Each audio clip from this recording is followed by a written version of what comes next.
esto en Juan capítulo 4. Jesús hablando a la samaritana le dice lo siguiente: vosotros adoráis lo que no sabéis, nosotros adoramos lo que sabemos, le decía Jesús. Mas la hora viene, y ahora es, cuando los verdaderos adoradores adorarán al Padre en espíritu y en verdad, porque también el Padre tales adoradores busca que le adoren. ¿Cuántos adoradores hay aquí? Dios es espíritu, y los que adoran en espíritu y en verdad es necesario que le adoren. Amén. Fíjense, hermano, nosotros somos un ser tripartito: cuerpo, alma y espíritu. Así que somos espíritu, que tenemos un alma, pero vivimos en un cuerpo. Así que somos más espirituales que carnales. Amén. Así que si usted recibió, cuando venimos aquí, recibimos el Espíritu de Dios, ahí adora con el Espíritu. Y adórala en verdad, porque Jesucristo es la verdad. Amén. Gloria a Dios. Así que adoremos. Hoy denle la mejor alabanza al Señor. Créame que Dios, dice la Biblia, que Él se mueve en medio de la alabanza de su pueblo. Él se va a pasear por cada asiento. Él se va a pasear por cada lugar de este lugar. Mientras tú le adoras, Él va a estar aquí con nosotros. Él está aquí. Y Él espera que recibamos, que Él reciba de nosotros lo mejor que tenemos hoy. Padre, en el nombre de Cristo Jesús, mi alma te alaba y te bendice, Dios de los cielos. Reconozco tu señorío y reconocemos tu santidad, amado Dios y mi Rey. Padre, sabemos de nosotros que estamos en mejor lugar. Hemos escogido mejor lugar en este día. Queremos empezar esta semana contigo, amado Dios y mi Rey, y terminarla contigo, Señor amado. Padre mío, paséate por este lugar como sé que estás haciendo. Y amado Dios, que tus prodigios, milagros, maravillas, señales, salvación, liberación y sanidad sean en este lugar y con cada uno de nosotros, amado Dios y mi Rey. Padre mío, que salgamos diferentes a como entramos, Señor amado. El que vino enfermo salga libre, salga sano. El que vino con ataduras hoy sea libre. Y el que vino deprimido y triste salga contento y regocijado. Porque el Señor, el Señor va a llenar tu copa en este día con su santa presencia. En el nombre de Cristo Jesús. Amén. Gloria a Dios. Qué bueno es alabarte, Señor Jesús. De tal manera me amó, que su vida no escatimó.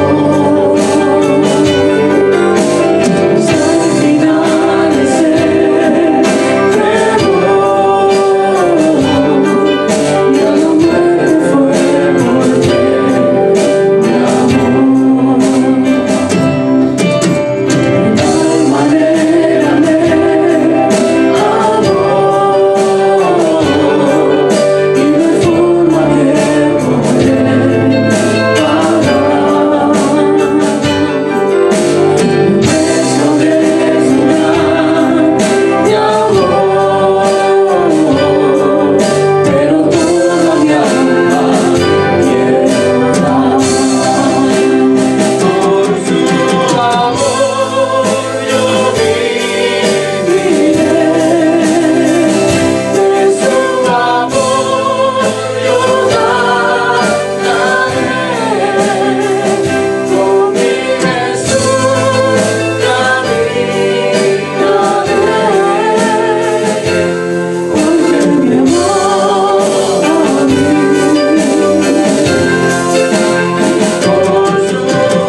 crezcas tú y cada día ser más como tú. Yo quiero más de ti, habitar en tu presencia,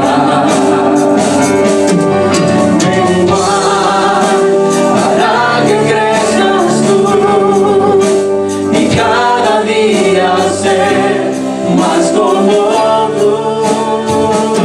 Quebranta mi corazón, quebranta mi vida, entrego mi voluntad a ti. Todo lo que soy, Señor, todo cuanto tengo es tuyo. Yo quiero menguar para que crezcas tú.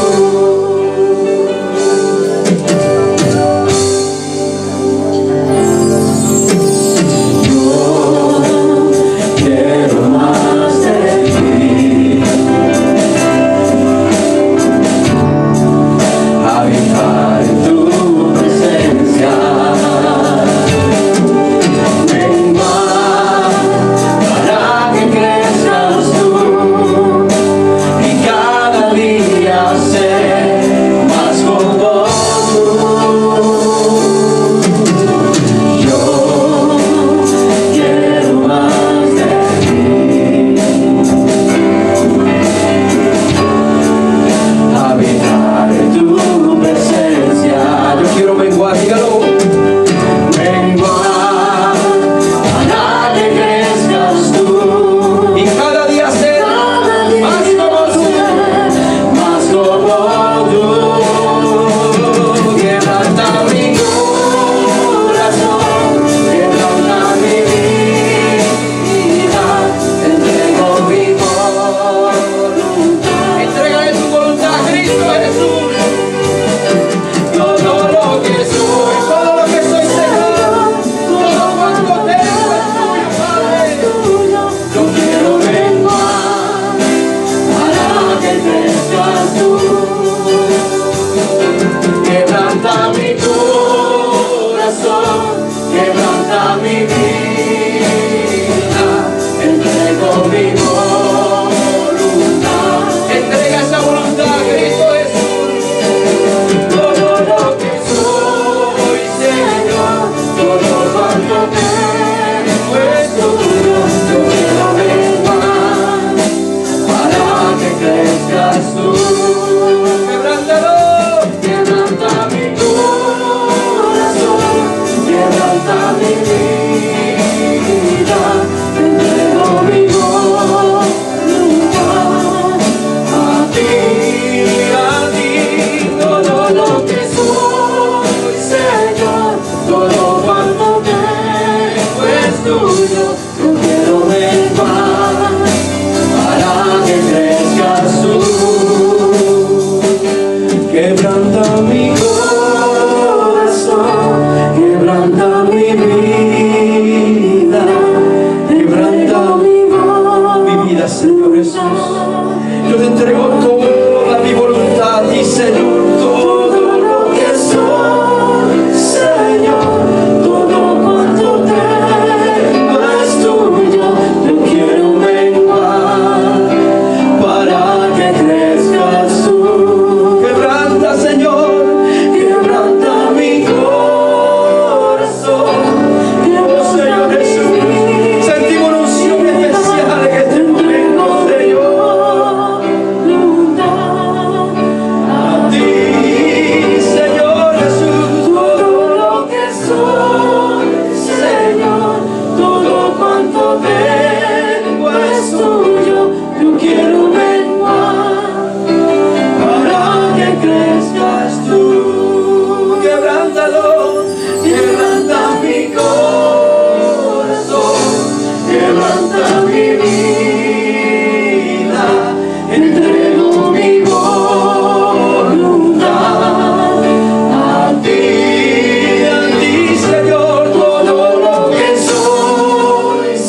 Señor en mi vida. Den ese fuerte aplauso a nuestro Dios.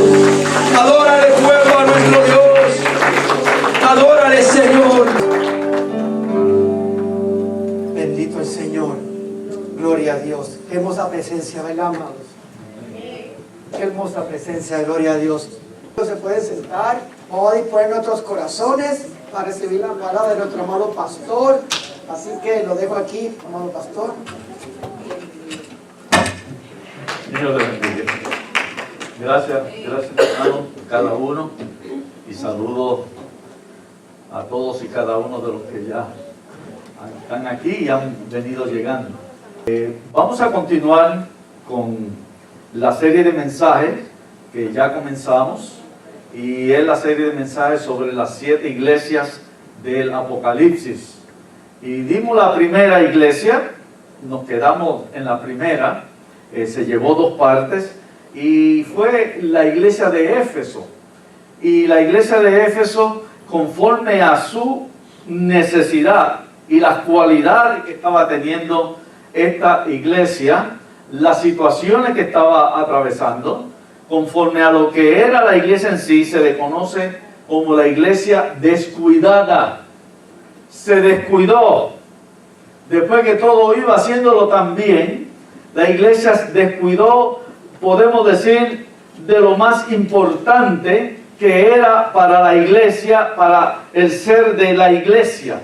Y la iglesia empezó a apagarse, su candelero comenzó a apagarse, comenzó a gastarse, a irse poco a poco ese fervor, ese ánimo, todo ese aliciente que tenía la iglesia se fue consumiendo y apagando porque le estaba faltando lo principal, y era el aceite. Y fue que comenzaron a dejar su primer amor al Señor. Y es ahí donde entonces vemos la crisis que sucedió en esta iglesia y por qué el Señor tuvo que mandarle ese mensaje. Hoy vamos a ver la siguiente iglesia, la iglesia de Esmirna. Y voy a pedir que busquemos en nuestras Biblias, en el libro de Apocalipsis, el capítulo 2.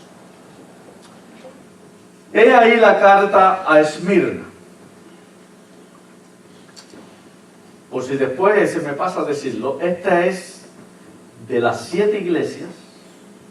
Hay 2 iglesias, las cuales el Señor no tiene nada que señalarle en cuanto a algo que se esté haciendo indebidamente.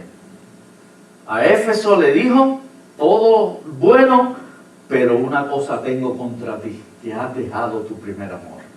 Y así cada iglesia tiene una situación la cual el Señor reprende, que el Señor señala algo que se está haciendo o algo en lo cual cayó que no estaba siendo del agrado de Dios. Esta iglesia, Esmirna, junto con otra más, de la que vamos a ver más adelante, son las únicas 2 iglesias, Esmirna y la otra que vamos más adelante a compartir, las únicas 2 iglesias de las 7 en las cuales el Señor no encontró defecto, no encontró ningún fallo, no hubo nada de reprensión contra ellos. Así es que entonces son las 2 iglesias las cuales nosotros tenemos que poner más quizás atención, porque son las 2 las cuales el Señor se agradó de lo que estaban haciendo. Podemos poner atención a las otras 5 en el sentido de quizás no caer en el mismo error que ellos cayeron.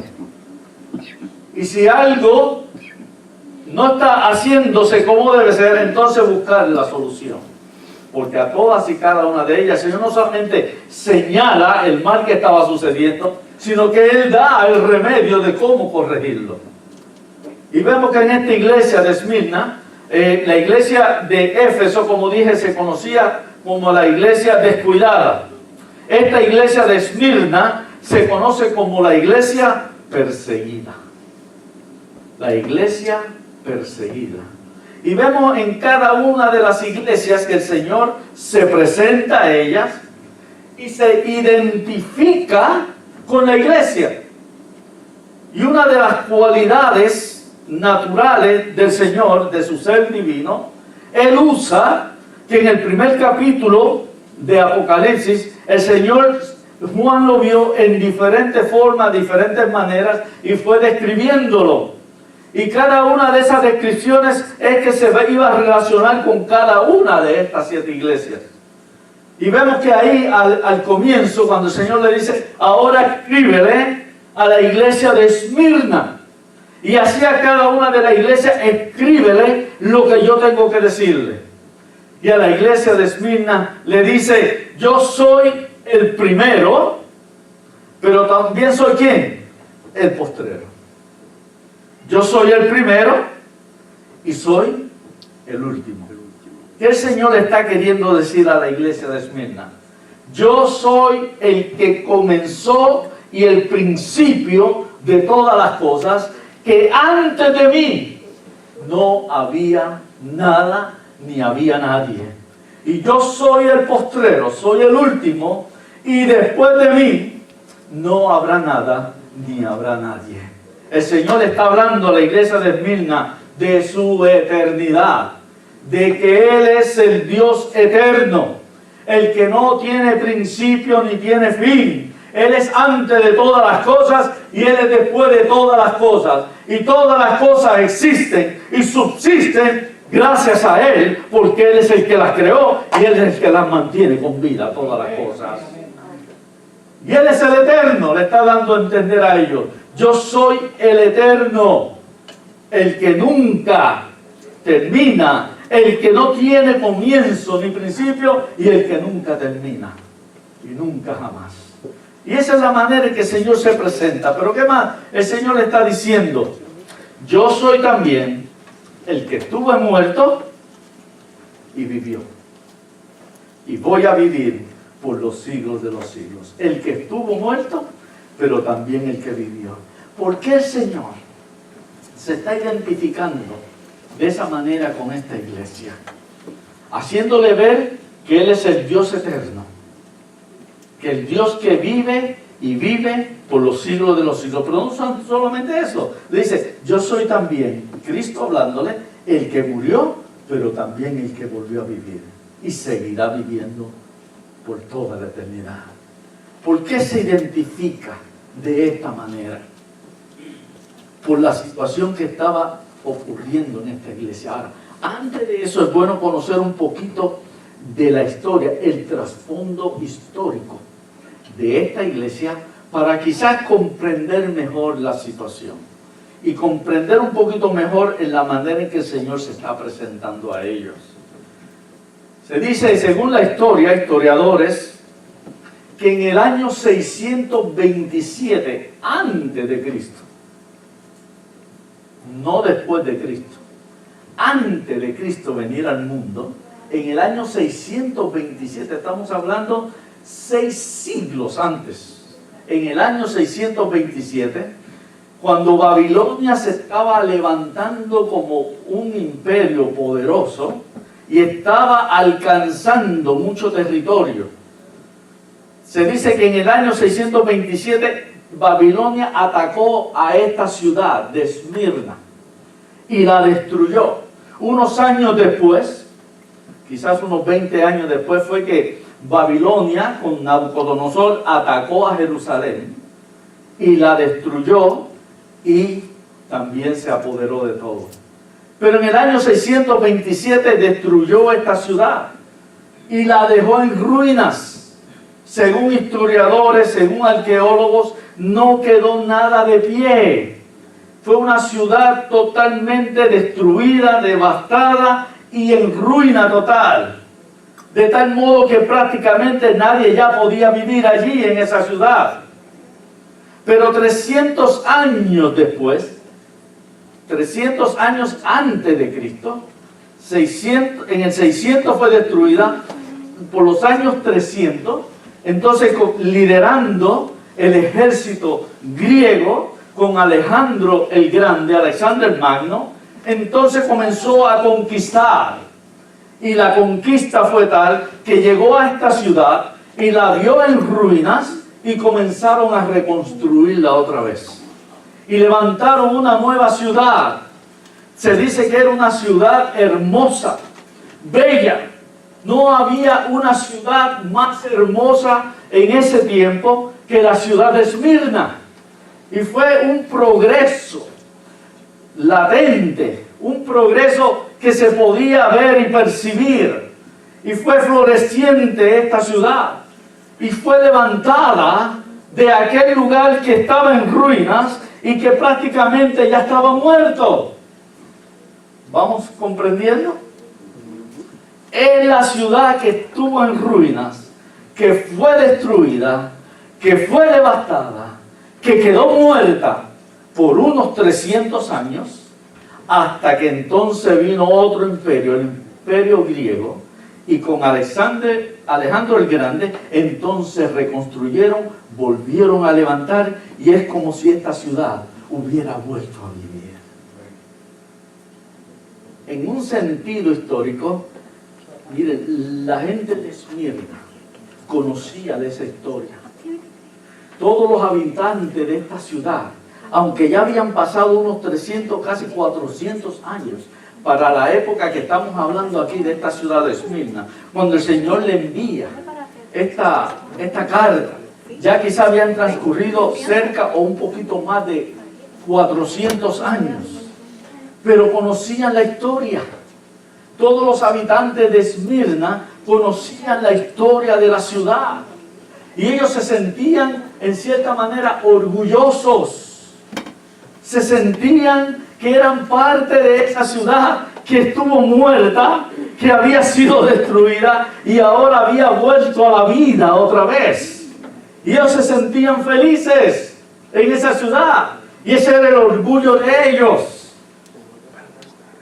Cuando vemos el Señor les dice: sí, yo sé que ustedes están en una linda ciudad y una ciudad floreciente, pero antes de esa ciudad estuve yo primero. Y aunque es, ¿y saben qué? Al día de hoy esa ciudad existe, con otro nombre, porque fue luego el Asia Menor, luego vinieron diferentes imperios a tomarla, y el último que la tomó fueron los turcos, por eso se conoce como Turquía. Hoy día, donde están las 7 iglesias que se le está hablando, era el Asia Menor. Y con el pasar de los años, hasta que Turquía, los turcos, se apoderaron de toda la región, y hoy día se conoce como Turquía. A la ciudad de Esmirna hoy día se le conoce con otro nombre, pero esa ciudad sigue existiendo. Y es lo que el Señor le está diciendo. Antes de que esa ciudad existiera, ya yo existía. Y cuando esa ciudad termine, yo todavía seguiré existiendo. Porque Él es el primero y Él es el último. Y es ahí donde le dice: yo estuve muerto, yo también estuve muerto, y ahora estoy vivo. Buscando alguna manera de identificarse con esa ciudad. Ahora, había otra por la cual el Señor le está dando a entender que Él es el Dios eterno y que estuvo muerto, pero que también volvió a vivir y seguir viviendo para siempre jamás. Y es por la condición que estaba atravesando, la situación que estaba atravesando esta ciudad de Esmirna. Pero antes de llegar ahí, el Señor le dice, como le dice a todas las iglesias, a cada una de esas iglesias de Apocalipsis, del capítulo 2 y capítulo 3. Él está diciendo a cada una, y si la leemos y buscamos bien lo que el Señor le está dando un mensaje a cada una de las iglesias, Él a cada una se presenta en la manera en que es la necesidad de la iglesia, y que Él se identifica, pero también le dice, yo conozco tus obras. Yo conozco tus obras. Yo sé lo que está pasando contigo. El Señor sabe todo lo que pasa en nuestra vida. ¿Amén? El Señor sabe todo lo que pasa. ¿Dónde? En la iglesia. El Señor lo conoce todo. Y si nos ponemos a mirar a cada una de las iglesias, Él le dice, yo conozco tus obras. En otras palabras, no trates de esconder algo, porque yo sé lo que está pasando.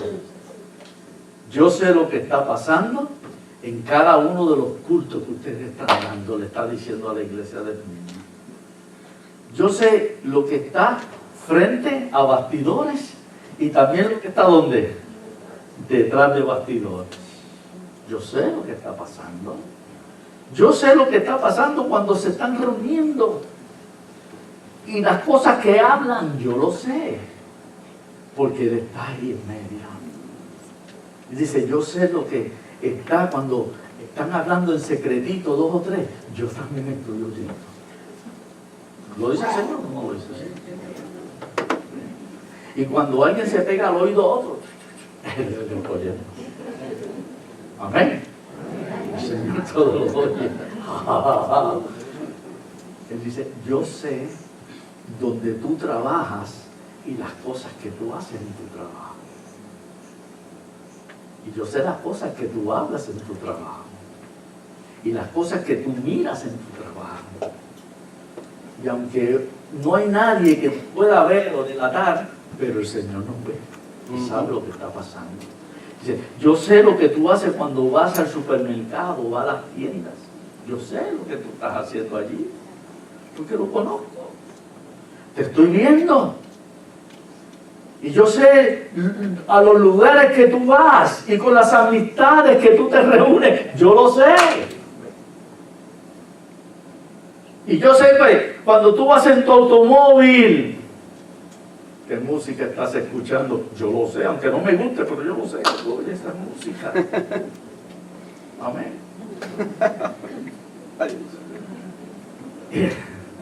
Y yo sé que cuando tú llegas a tu casa y te encierras, yo sé lo que tú estás haciendo dentro de tu casa.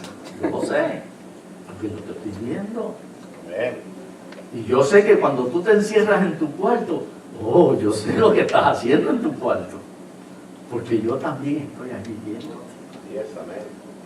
Y yo sé lo que tú cuando enciendes o prendes el televisor, lo que tú ves en el televisor. Yo lo sé porque yo también lo sé. Y yo sé las películas que te gustan ver. ¿Saben qué? Eso fue a lo que llegó el salmista David y entendió en el Salmo 139. Dice, oh Jehová, oh Señor, tú me has examinado y me has conocido. Has entendido desde lejos mis pensamientos. Mira el salmista, lo que hasta donde él llegó a pensar sobre estas cosas y saber que la presencia de Dios estaba en todo lugar, que él dice, tú me has examinado, tú me has conocido, has entendido desde lejos mis pensamientos, lo que yo tengo aquí en esta cabecita o esta cabezota, aquí adentro, tú sabes lo que hay. Dice el mismo salmista, pues aún no está la palabra en mi boca, la palabra en mis labios, la palabra en mi lengua. No, eso toma fracciones de segundo cuando nosotros pasamos de aquí, de nuestros pensamientos, de nuestro cerebro, pasa en fracciones de segundo lo que hay aquí para que salga por acá. Es fracciones de segundo. Y antes, dice, antes de yo abrir mi boca, antes de yo pronunciar palabra alguna, ya tú la sabes. Ya tú la sabes. Otras palabras que si no sabes hasta lo que nosotros vamos a decir y hablar, porque sabe lo que está aquí y lo que sale por aquí. Dice, si me subiere a la montaña, al monte más alto, donde nadie me puede ver, allí está escondido en ese pico de la montaña, y por más que hable y grite nadie lo puede escuchar. Dice, aunque me vaya al lugar más alto, allí tú estás también. Y aunque baje al valle, donde quizás esté allí solo y nadie me vea, allí tú estás también. Y aunque me meta en la cueva más profunda, donde no se va a ver nada de luz ni de claridad, allí tú me vas a ver también. Y ahí donde dice el salmista, estas cosas son demasiado grandes para mí. Estas son cosas demasiado altas y sublimes para mí que quizás no la pueda entender. Grande es esto, alto es esto, que no lo puedo ni siquiera llegar a comprender.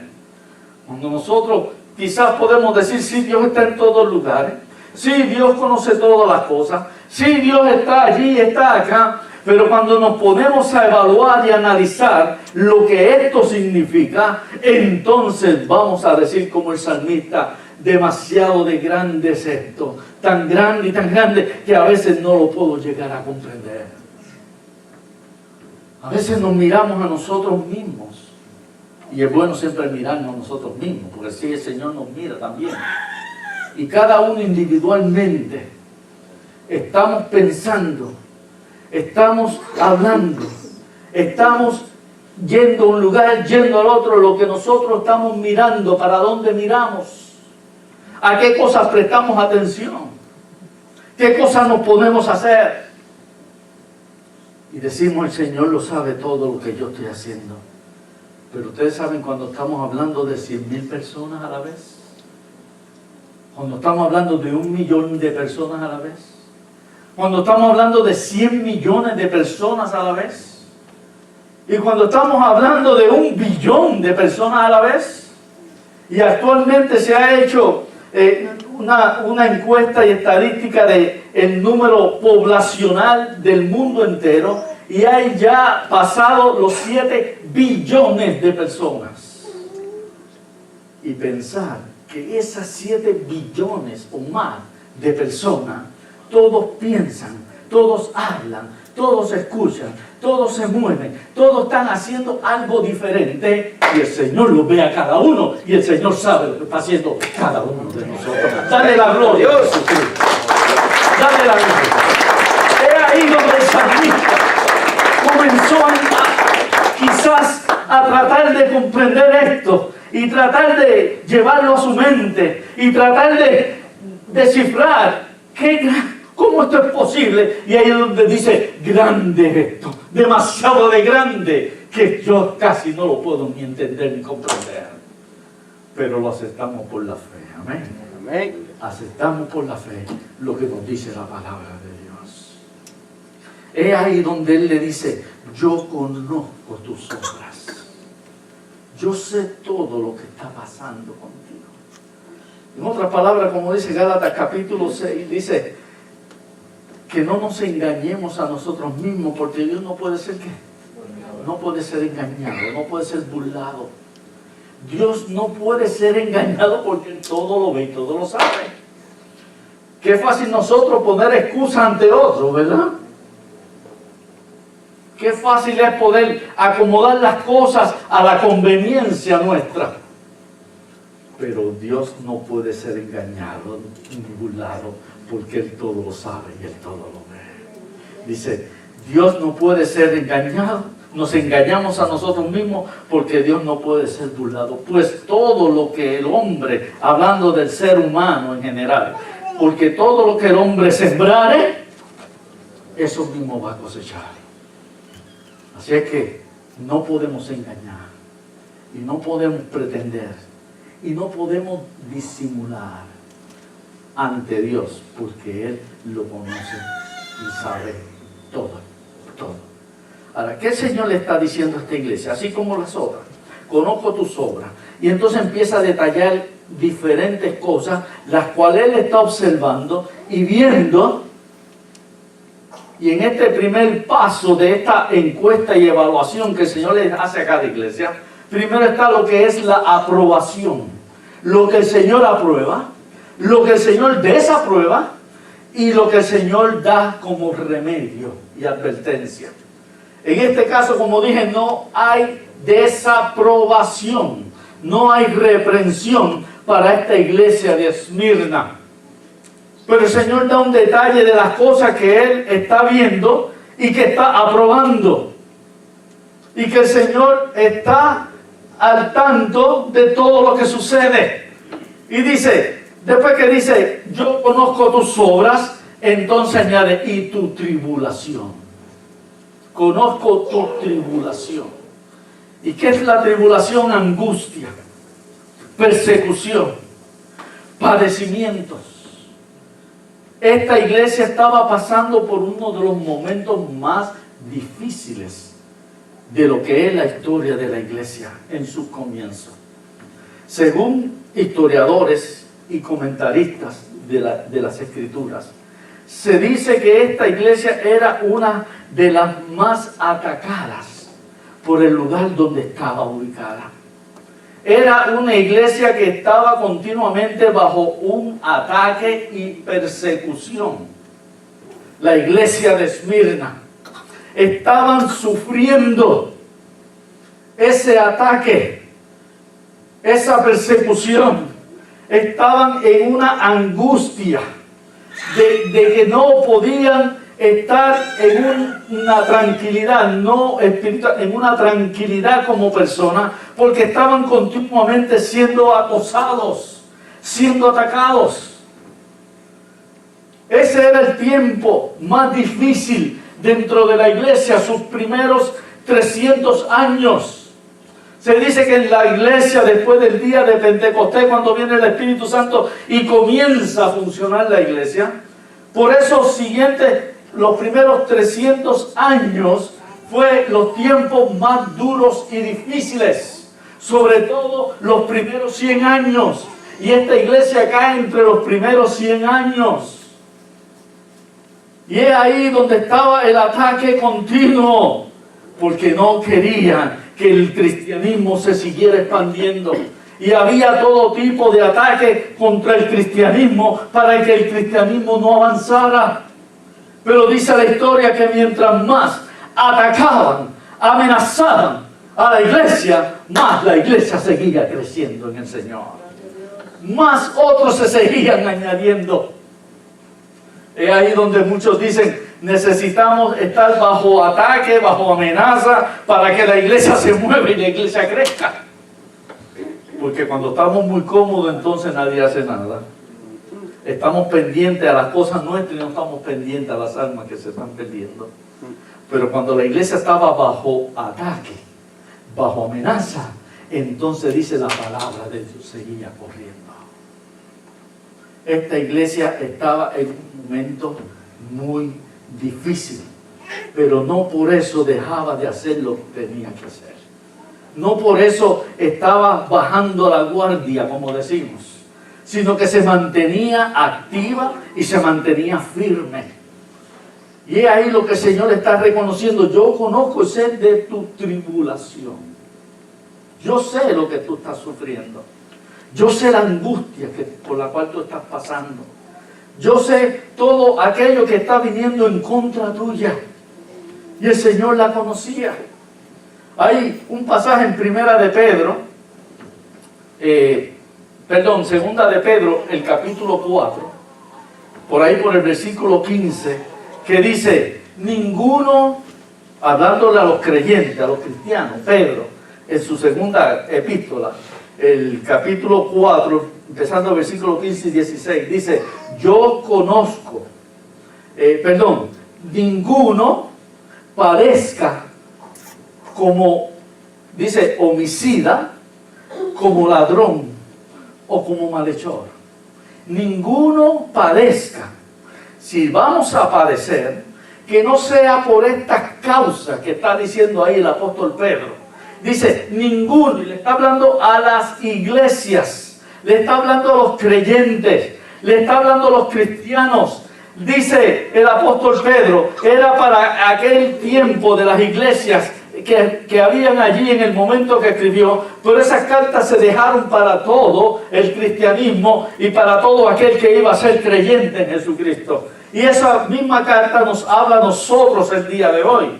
Y dice, ninguno, está hablándole a los creyentes, ninguno padezca como homicida, como ladrón o como malhechor. Porque todo va a tener una grave consecuencia. Ninguno padezca, y añade, o por entremeterse en lo que no se tiene que meter. Ninguno padezca, ni por homicida, ni por ladrón, ni por malhechor. Y añade, y tampoco por entrometerse en lo que no se tiene que meter. Así que nuestros padecimientos no pueden ser por nosotros haber hecho cosas indebidas, por estar haciendo cosas que no son las que Dios quiere para nuestra vida, por estar metiendo en lo que no debemos de meternos, por estar hablando lo que no debemos de hablar, por estar comentando lo que no debemos comentar, por estar señalando lo que no debemos de señalar, por estar yendo a lugares donde no debemos de ir. Ninguno padezca por estar haciendo cosas las cuales Dios no se agrada. Ahora dice el versículo 16, pero si alguno padece por causa del nombre y la fe en Jesucristo, entonces dele la gloria al Señor. Si alguno padece por causa del nombre de Cristo, por ser testigo de Cristo, por hablar de Cristo, por anunciar a Cristo o por servir a Cristo, entonces dele la gloria a Dios, porque usted está haciendo las cosas que son correctas. Pero no padezcamos por aquellas cosas que no son las que Dios quiere para nuestra vida. Esta iglesia estaba padeciendo porque esta iglesia estaba anunciando y proclamando la salvación que hay en Cristo Jesús. Esta iglesia estaba padeciendo porque ellos se reunían para alabar y adorar el nombre del Señor Jesucristo. Esta iglesia estaba padeciendo, estaba siendo perseguida, estaba siendo atacada porque ellos estaban proclamando la luz del Evangelio de Jesucristo, de aquel que nos sacó de las tinieblas a su luz admirable. Por eso esta iglesia, Cristo la aprobaba y la apoyaba porque estaban sufriendo por causa del nombre de Jesucristo. Dale la gloria al Señor. Aleluya. Y ahí el Señor está dando una aprobación. Yo conozco tu tribulación. Y dice en 2 de Timoteo, el capítulo 3, versículo 12, dice, y aquel, Pablo hablando a Timoteo, y aquel que quiera vivir piadosamente, aquel que quiera vivir correctamente, aquel que quiera vivir rectamente, aquel que quiera vivir íntegramente, padecerá persecución. Aquel que quiera hacer las cosas bien sobre esta tierra, en conformidad con la voluntad de Dios, va a padecer persecución. Porque el mundo está al revés. El mundo, la corriente del mundo va para un lado y nosotros como creyentes en Cristo vamos hacia el otro lado. Mientras nosotros caminamos en el camino de la eternidad, en la voluntad de Dios, el mundo viene del lado contrario. Y aquel que camina en el lado contrario va a recibir tropiezos, ¿sí? Va a recibir choques. No va a ser de agrado lo que hace, porque está en contra de la corriente del mundo. El mundo está, como decimos, con la cabeza para abajo y los pies para ¿dónde? Para arriba. Y nosotros estamos con la cabeza para arriba y los pies hacia abajo. Pero el mundo nos ve a nosotros con la cabeza para abajo y los pies para arriba, porque ellos se sienten que tienen la cabeza arriba y los pies abajo. Amén. Amén. Así se ve el mundo y nos ve a nosotros al revés, pero delante de los ojos de Dios nosotros estamos al derecho y ellos son los que están al revés. Por eso es que el apóstol Pablo le dice a Timoteo, el que quiera vivir en la manera correcta va a padecer persecución. Va a padecer persecución. ¿Qué le dijo el Señor a los discípulos? En Juan capítulo 15 y en Juan 17, que también Él le hizo la oración. Y este viernes pasado, ¿cuántos se gozaron el viernes pasado? Oye, había casi la mitad de la iglesia aquí. El domingo pasado le dije, vengan, el viernes estamos dando unos estudios muy buenos. Y este viernes, miren hermanos, la gloria del Señor descendió completamente. Y disfrutamos del estudio de estos 3 capítulos de Juan, el 14, el 15 y el 16, donde el Señor le estaba dando las últimas instrucciones a los discípulos. Y estamos hablando del tema del Espíritu Santo y a qué fue que vino, y cómo el Señor hizo para que viniera. Pero dentro de esos capítulos, el Señor, el capítulo 15, que le está dando esas instrucciones y preparando a los discípulos, porque Él ya estaba pronto para ser arrestado y al siguiente día iba a morir en la cruz. Ya no iba a poderlo seguir viendo así en la manera terrenal. Después resucitó y los vio durante varias ocasiones. Pero ese era su último momento para Él prepararlos. Porque ya se iban a quedar solos en cierto sentido. Y el Señor les dice, porque ustedes van a ser perseguidos. Miren lo que el Señor les dijo. Hay gente que está en el cristianismo y viene con otras intenciones y a la primera pruebita que le vienen, salen corriendo. Porque no entienden que cuando venimos a Cristo estamos rechazando el mundo.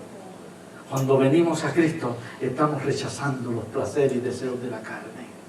Cuando venimos a Cristo estamos dejando el reino de las tinieblas y ahora venimos al reino de la luz de Jesucristo. Y el Señor dijo, ahora ustedes van a empezar a padecer y sufrir por causa de mi nombre. Porque según me lo están haciendo y me lo van a hacer a mí, a ustedes también se lo van a hacer. Porque el discípulo no es mayor que su maestro. Y Él le dijo, yo como su maestro, voy también, he sufrido y he padecido. Y lo que me falta por sufrir y padecer, a ustedes también le van a hacer lo mismo. Porque son de mis seguidores. Pero gloria al Señor. Porque tenemos una recompensa grande allá arriba en los cielos.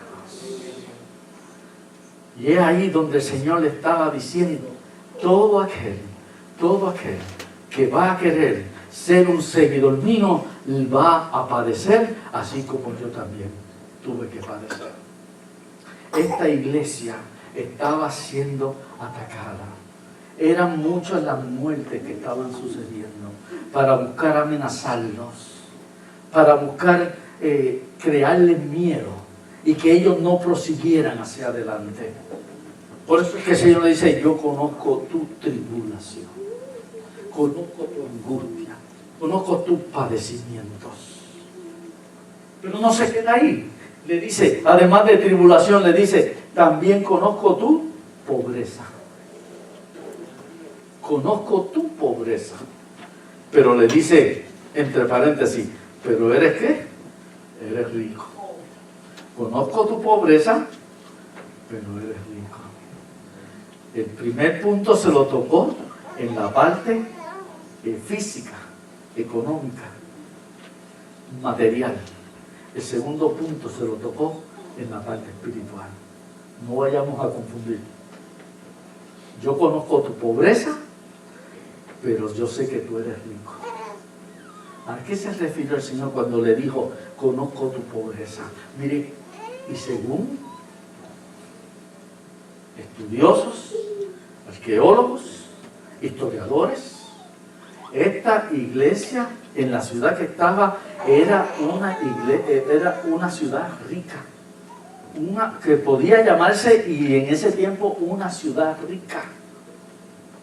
Abundaba las cosas materiales. Era una ciudad próspera.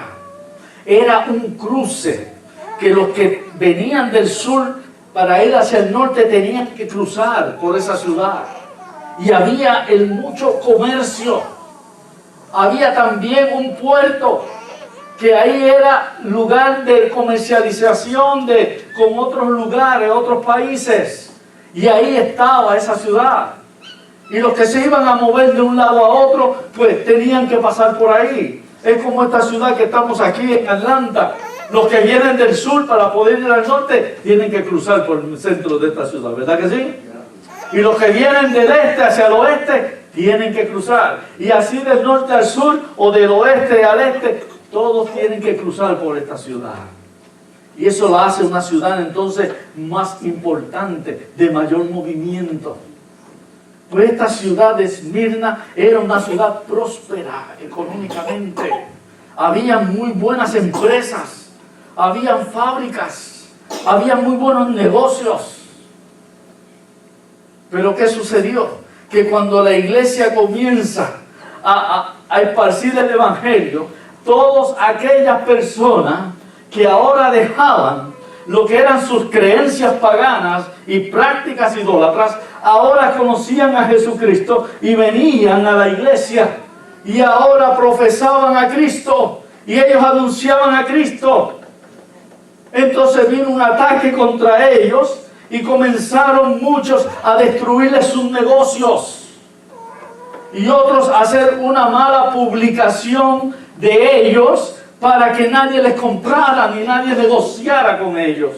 Había muchos que tenían sus buenos trabajos, buenos empleos, buenos ingresos, y a muchos comenzaron a despedirlos de su trabajo porque ellos eran profesantes de Jesucristo. Y es ahí donde la iglesia se afectó. Todos aquellos que estaban teniendo sus buenos estilos de vida y habían tenido sus buenos ingresos económicos que podían en sí ayudar a la iglesia, comenzaron a perder su trabajo y a perder todos sus negocios, porque esa persecución comenzó a hacerle daño. Y ahí donde la iglesia comenzó a afectarse. Ya no tenía los ingresos, ya no había las entradas. Ahora la iglesia estaba padeciendo económicamente. Pero el Señor le dice: yo conozco de tu pobreza. Yo sé que estás haciendo un esfuerzo por mantenerse, que no tienen los recursos económicos. Pero recuerda, aunque están limitados económicamente, pero recuerda que hay algo más grande que lo que ustedes tienen ahí, y es algo más grande que yo tengo para ustedes acá arriba en los cielos. Yo tengo los tesoros de ustedes aquí guardados allá arriba con mi Padre Celestial. Por eso el Señor dijo en Mateo capítulo 6, dijo: no hagamos tesoros aquí en la tierra.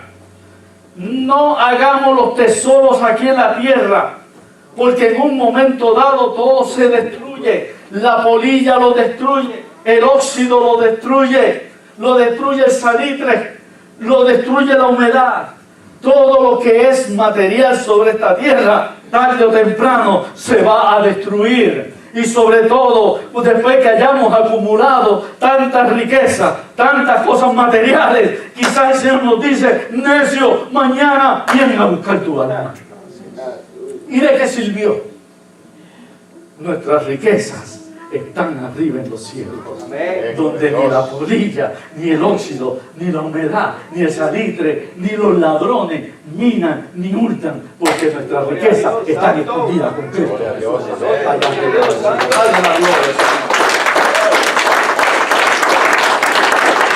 Podemos escasear acá, podemos estar limitados, pero ¿saben qué? El Señor dice en Hebreos capítulo 13: no te dejaré ni te desampararé. Él prometió que no nos iba a faltar lo más mínimo sobre esta tierra, porque Él tiene cuidado de nosotros. Por eso Él dice: no te afanes por lo que vas a comer, no te afanes por lo que vas a beber.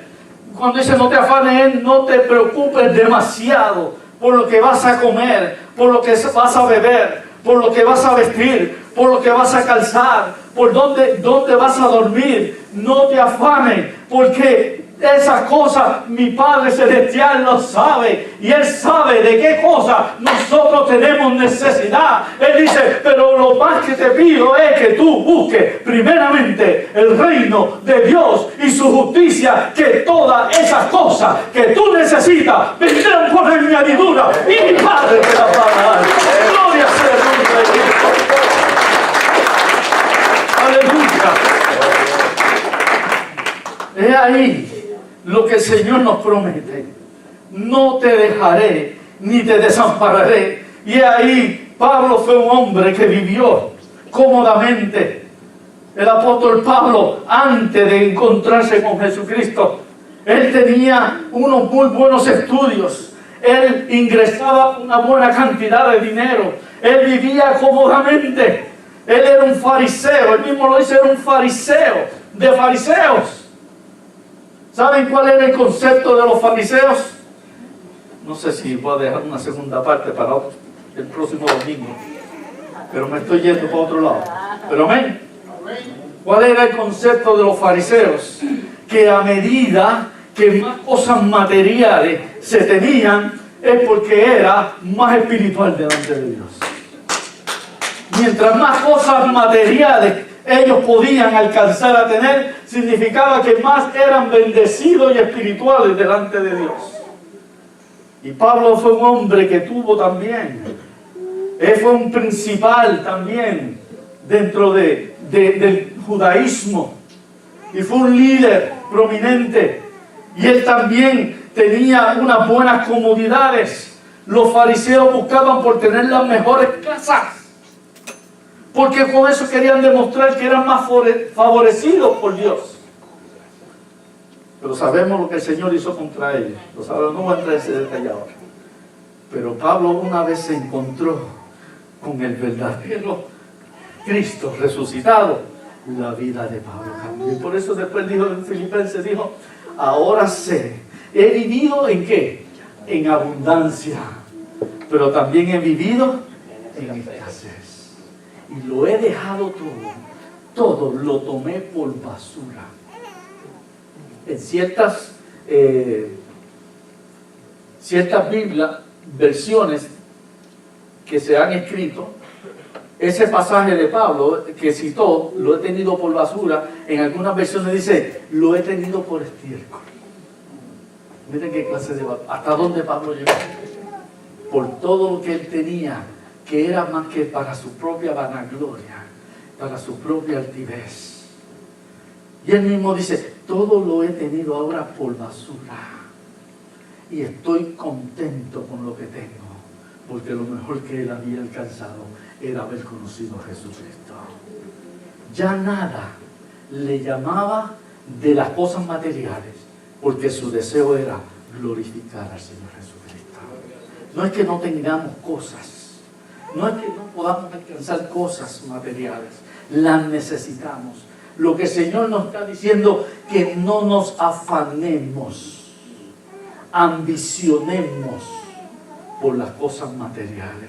Porque a medida que más cosas materiales tengamos en esta tierra, más vamos a estar pegados a esta tierra. Mientras más cosas materiales nos ocupan el tiempo, menos vamos a tener tiempo para el Señor. Por eso el Señor nos promete darnos lo necesario, pero que busquemos primeramente el reino suyo y su justicia. Y ahí es donde Pablo dice en Filipenses 4:19, mi Dios pues suplirá, mi Dios pues proveerá todo lo que falte conforme a las riquezas en gloria que están allá arriba con Cristo Jesús Señor nuestro. Esa es la promesa que Él nos hace, que Él va a proveer y va a suplir si nosotros estamos haciendo las cosas que son conforme a su voluntad. Si buscamos primeramente el reino de Dios y su justicia. He ahí lo que el Señor le está diciendo a esta iglesia de Esmirna.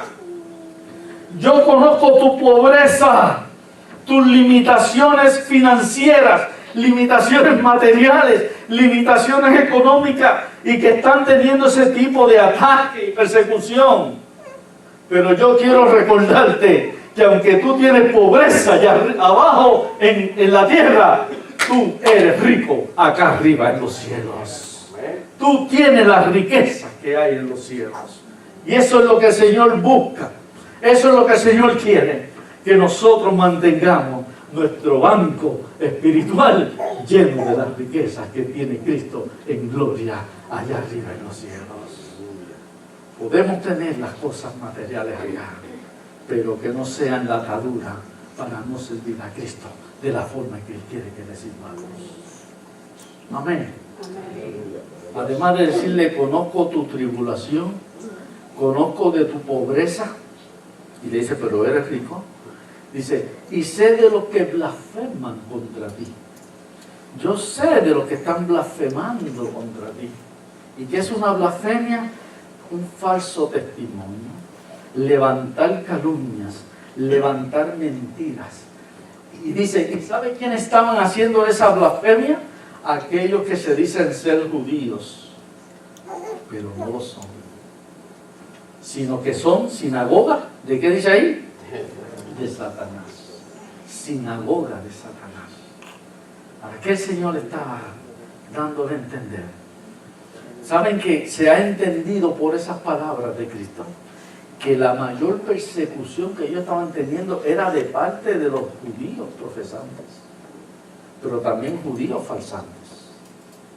Que el mayor ataque de esa línea de judíos que venía, que enfrentaron al propio Jesucristo unos 60 años atrás, el Señor tuvo todo ese tipo de confrontaciones con los fariseos, con los escribas, con los saduceos y otro tipo de grupos religiosos. Por eso son los tres principales.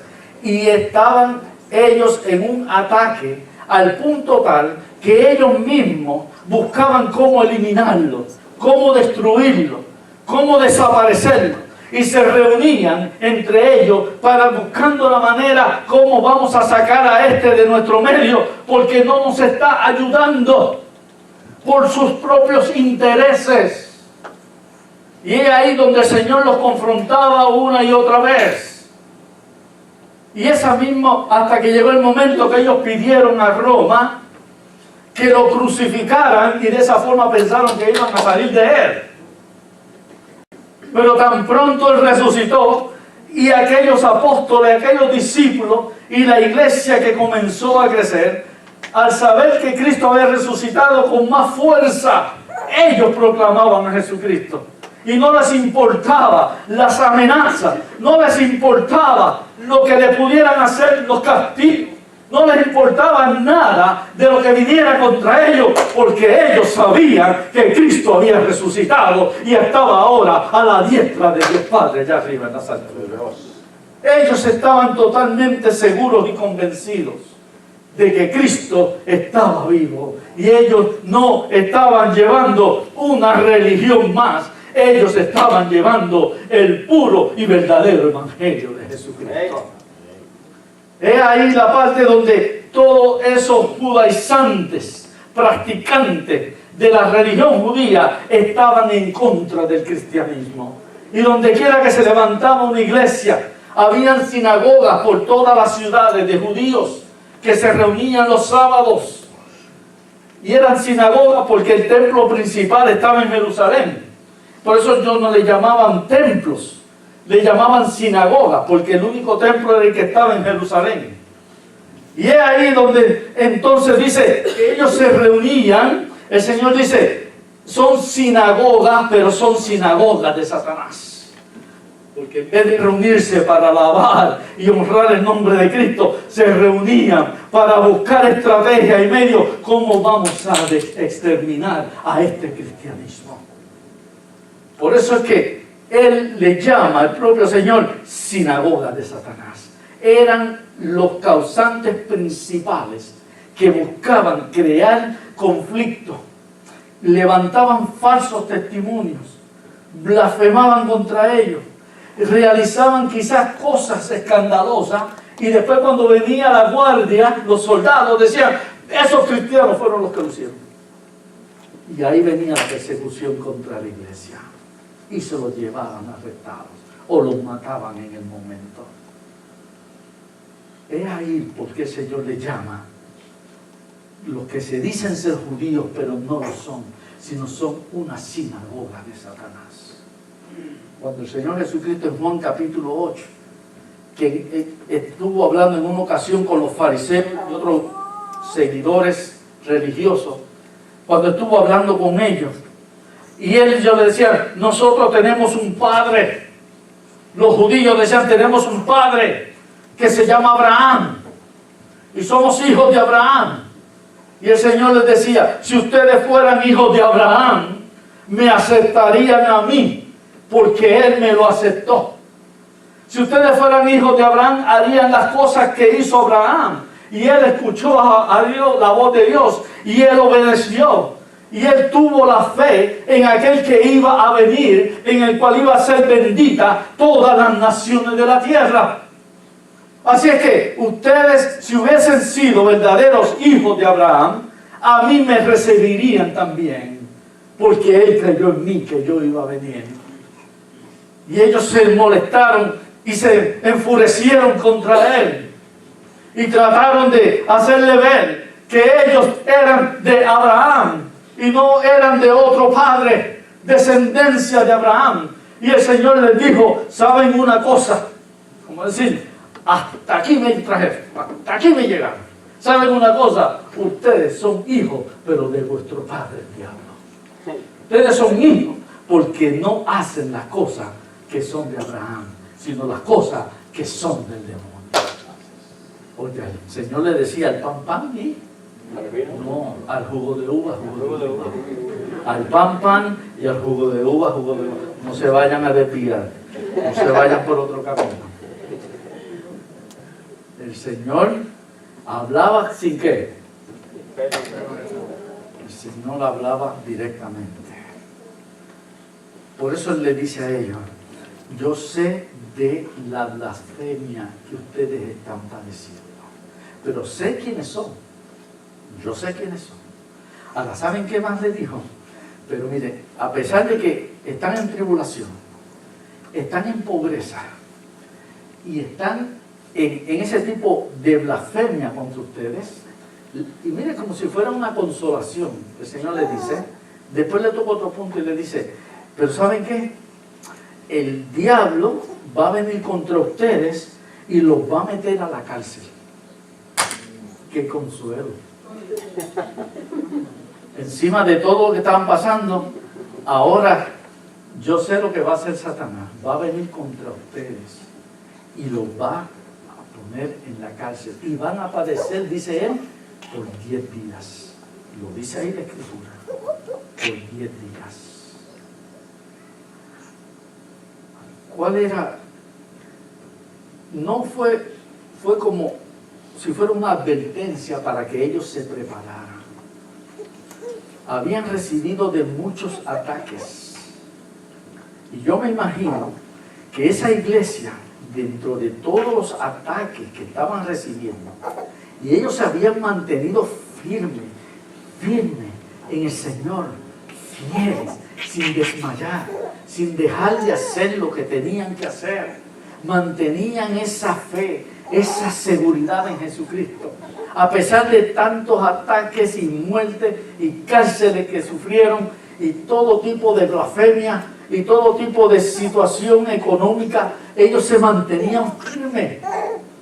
Que yo me imagino, yo pienso, que los demonios que buscaron hacer todo tipo de ataques, usando diferentes tipos de maneras, usando soldados, usando los habitantes, usando los judíos, y esa iglesia no cedía, se mantenía firme.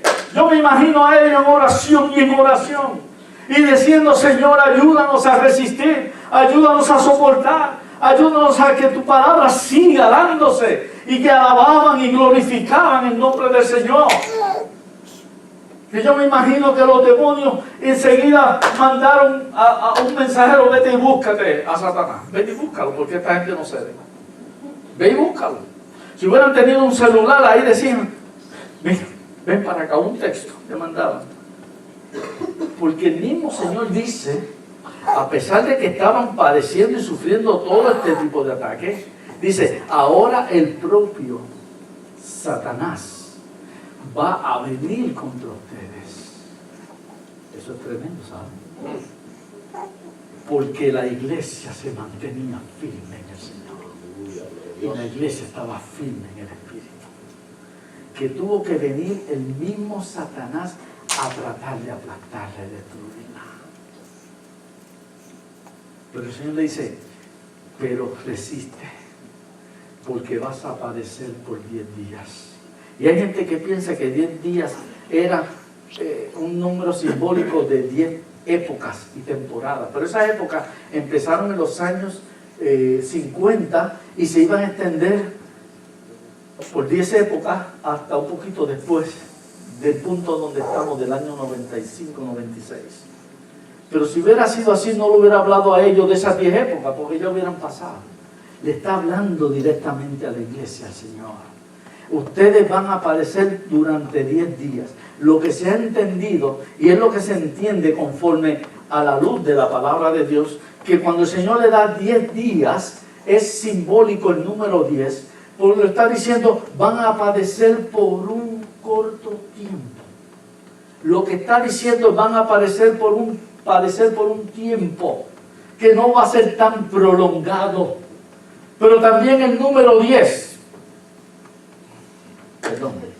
el número 10 es un número simbólico en la Biblia, como hay otros números, el 12, el 7, otros números que en la Escritura se usan mucho y es con el fin de darle un sentido. El número 10 se ha dicho que simbólicamente en la Escritura significa tiempo de prueba. Tiempo de prueba. A ver si nosotros vamos a resistir, a obedecer o desobedecer. Cuando vino sobre Egipto, y Egipto, el faraón se negó a sacar al pueblo, dejarlo ir, ¿qué le mandó Dios? 10 plagas, tiempo de prueba. A ver si el faraón iba a obedecer o no iba a obedecer. Cuando estuvieron en el desierto y allí Moisés sube al monte y le dijo, este pueblo tiene que ir marchando con unas regulaciones que yo voy a establecer, unos estatutos, y que le puso 10 mandamientos. ¿Qué es lo que significa? ¿Qué es el tiempo de prueba? Si obedecemos o no obedecemos. Si estamos dispuestos a hacer la voluntad de Dios. Y ahí ahora le dice, cuando el pueblo también, y se ha relacionado, que el 10 está relacionado con el diezmo. Si vamos a obedecer o no vamos a obedecer. Tiempo de prueba. Y ahora le dice a esta iglesia, vas a padecer por 10 días. Va a venir una prueba sobre ti, pero que no va a durar mucho tiempo. El mismo Satanás iba a venir a tratar de dar el último golpe para destruir la iglesia. ¿Saben qué es el agente número 1 que quiere destruir la obra de Jesucristo? Trató de destruirlo en la cruz del Calvario, pero Cristo lo aplastó allí con su poder. Y lo demostró resucitando de la tumba. Él va a seguir haciendo cualquier tipo de ataque con tal de destruir la iglesia del Señor. Es el adversario, es el acusador, es el enemigo número 1 de la iglesia. Y usa sus agentes y sus medios para tratar de destruirnos. Y por eso dice en Efesios capítulo 4, no deis lugar a ¿quién? Al diablo. Cualquier abertura, cualquier grieta, el enemigo va a buscar meterse para crear distorsión en su casa, en la casa del Señor.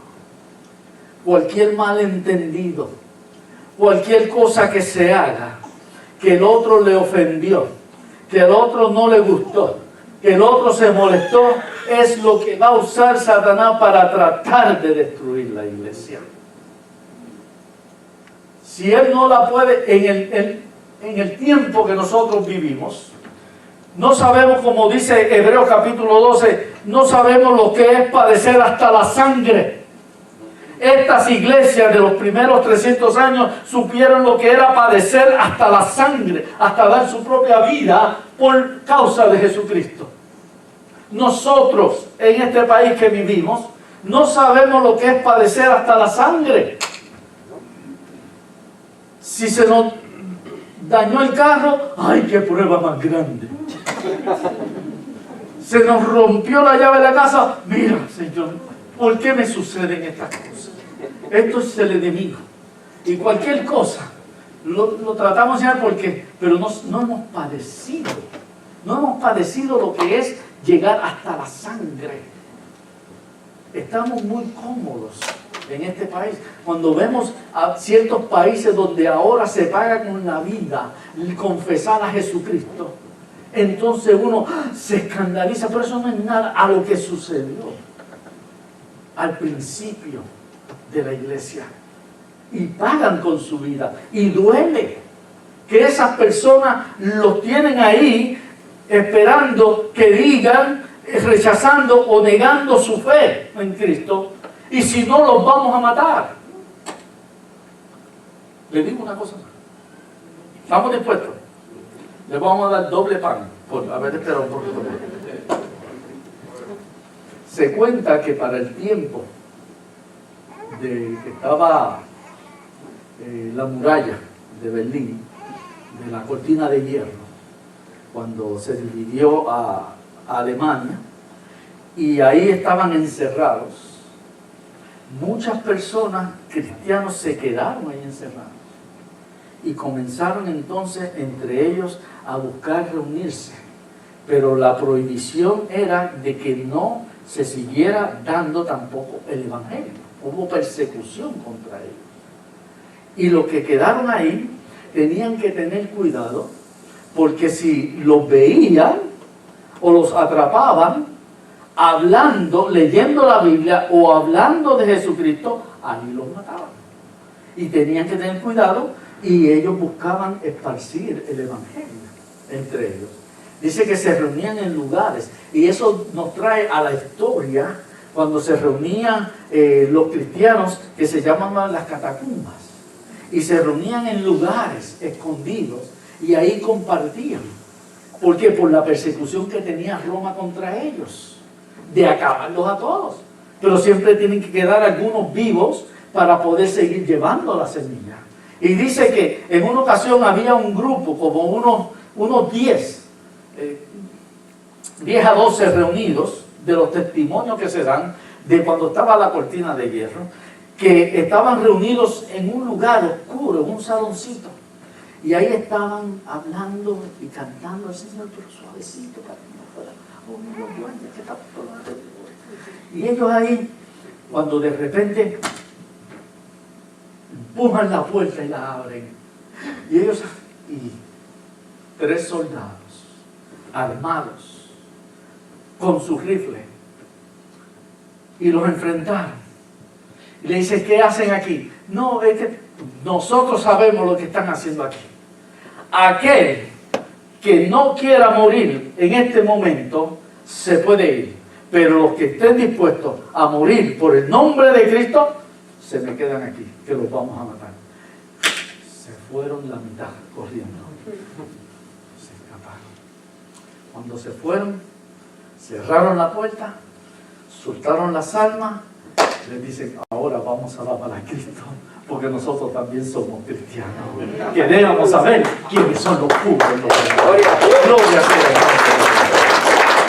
Gloria sea Dios. Esta iglesia había resistido, había estado fiel, no importaba las amenazas, no importaba, era por un poco de tiempo. Es ahí donde dice en 1 Corintios 10:13 que dice, porque no nos ha llegado o no hemos recibido una tentación, una prueba que no sea humana, pero fiel es Dios, que no nos dejará ser tentados, no nos dejará ser probados más allá de lo que podemos resistir, sino que justamente con la tentación, con la prueba, Él nos va a dar la salida también. Dale la gloria a Jesús. Aleluya.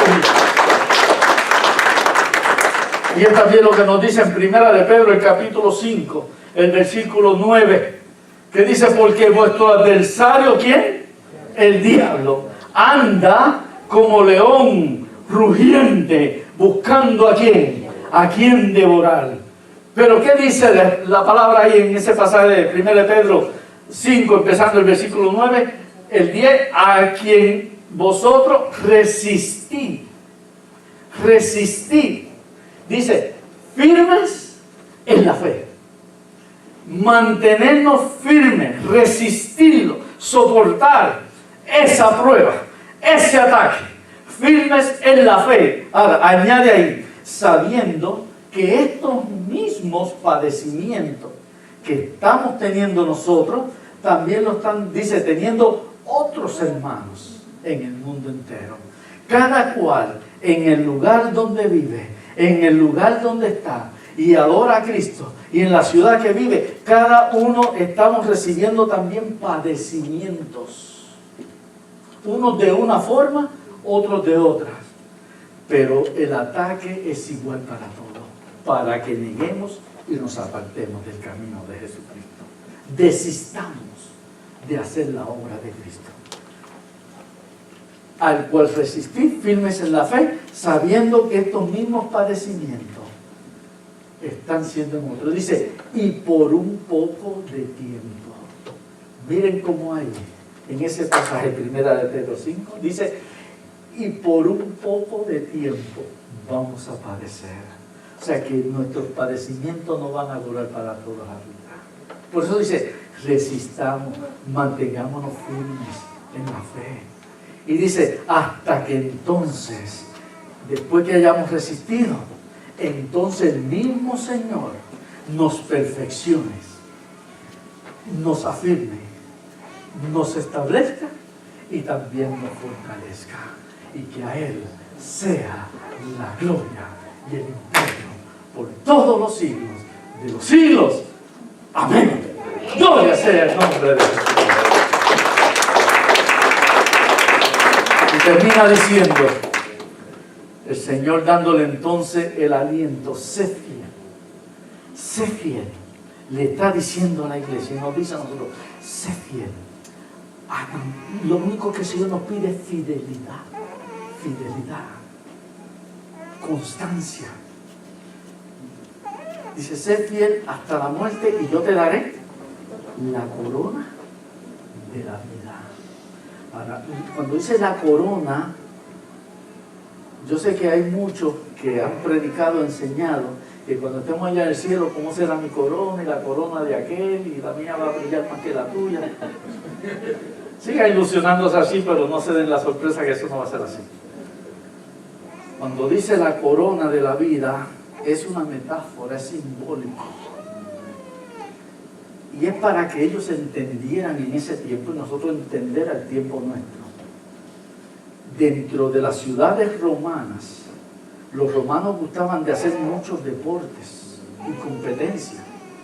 Y aquel que se esforzaba, aquel que se dedicaba, aquel que se disciplinaba y se entregaba a lo que iba a hacer, se preparaba bien, y cuando entraba en la competencia y ganaba, lo coronaban. Y Roma acostumbraba a usar hojas de ¿qué? De laureles, las cosía, y eso es lo que le ponía en la cabeza, y para ellos eso era lo más grande. Ellos no escatimaban todo el sufrimiento, todo lo que dedicaron tiempo a practicar, a ensayar, a combatir. No, porque ahora ven su recompensa obtenida de poner esas hojitas ahí encima de la cabeza. Y es ahí donde nos dice Apocalipsis 22:12, que dice el Señor hablándole a Juan en su último capítulo de Apocalipsis, le dice: he aquí vengo pronto, y mi galardón, mi premio. La corona significa premio, una recompensa. He aquí vengo pronto, y mi galardón conmigo, para recompensar a todo aquel según fue su obra y fidelidad aquí en la tierra. Lo que más el Señor va a recompensar es nuestra fidelidad a Él, nuestra obediencia a Él, nuestra fe en Él. Por eso le dice: sé fiel y yo te voy a dar esa corona de vida. Vas a tener la eternidad para siempre. Y termina diciendo: el que tiene oídos, oiga lo que el Espíritu dice a la iglesia. No lo que dice Santiago 6, que dice que no hay peor sordo que el que no quiere oír. Si lo busca no lo va a encontrar. Pero sí Santiago 1:22 dice que seamos oidores, ¿verdad? Y hacedores de la palabra.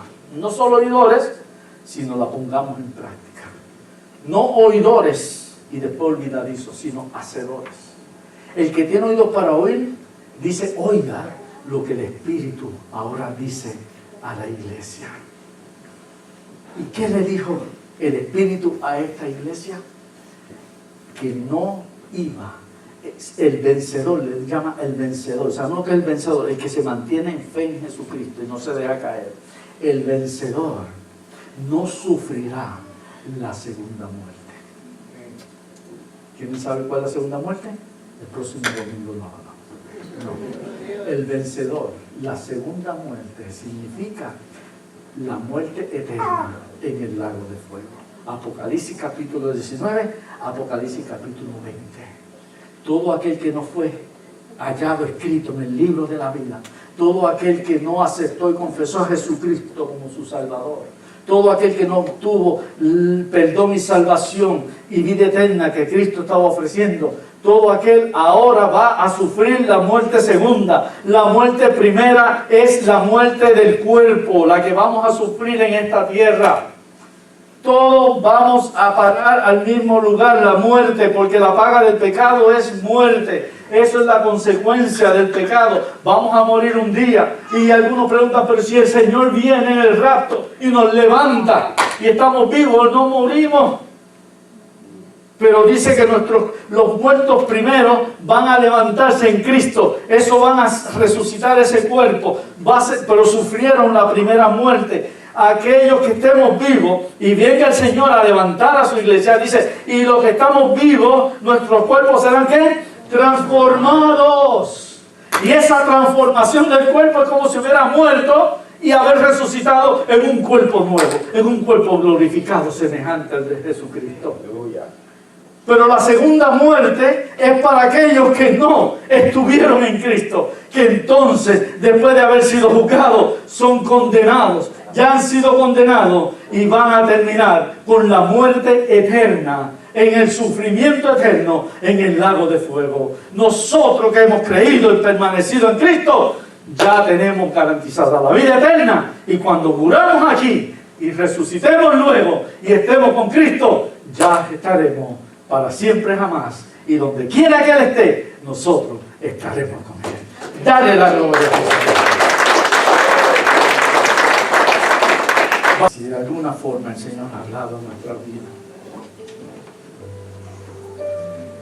si de alguna manera estás padeciendo, hay persecución, hay angustia, cuántas cosas que vamos a recibir, necesidades, tribulaciones, pero el Señor te dice, sé fiel, mantente fiel.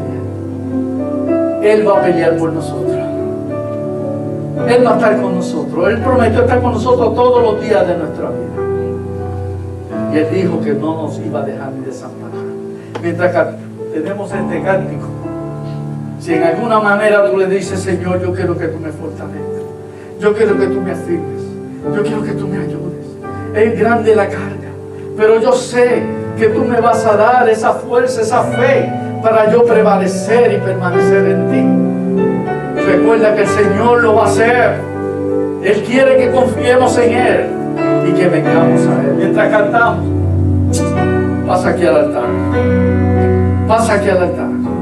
Puedes quedarte aquí de pie en el altar o puedes ahí doblegarte en el altar como tú lo desees. Pero deja que el Espíritu te mueva. Vamos a cantar este cántico de la manera en que el Señor te ha hablado. Así tú le vas a ver. Vamos a cantar la gloria.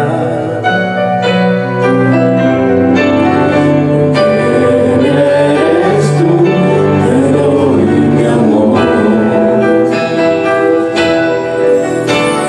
Porque eres tú, hoy levantaré mi voz y te adoraré. Porque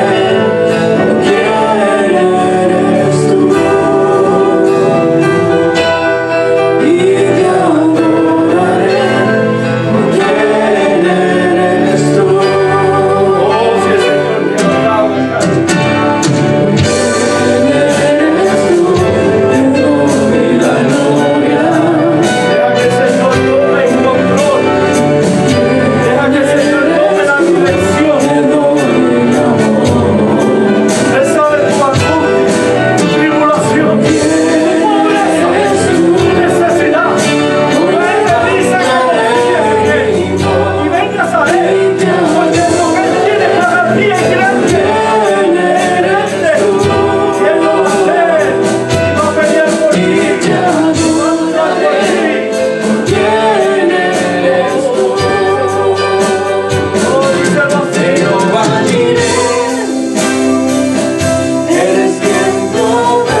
Y el pueblo de Dios dice, Amén. dando el aplauso al Señor Jesucristo, vamos a cantar.